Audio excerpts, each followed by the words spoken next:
We started it, yeah. We started with Steve. See, it started with Steve. It's never given credit, but that's where it began.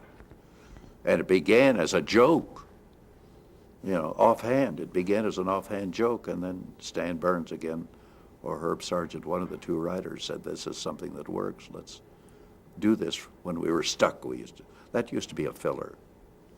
And then it was done. Then Carson did it at the beginning, but did it less and less as it progressed.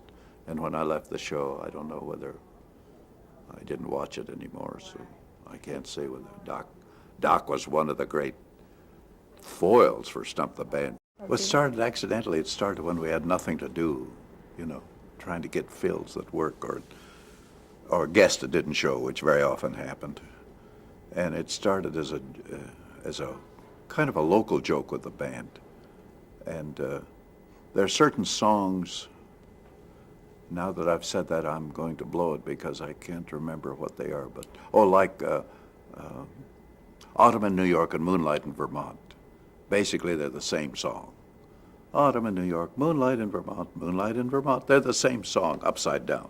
And I think that's how it started, that we had probably a singer who sang that, or we played something, and whoever it was Steve at that time, said, that's not that, it's this. And I think that's where it started, and then from that on it became. Then when we tried it with maybe the audience got into the act that night, but I remember when we tried it, then we found out that we could make up songs and everybody believed it. No matter what they said, we had a song to go with it. And there, Rosengarten and Doc and Bucky, all those people were so wonderful at inventing immediate hits, and everybody in the audience believed it.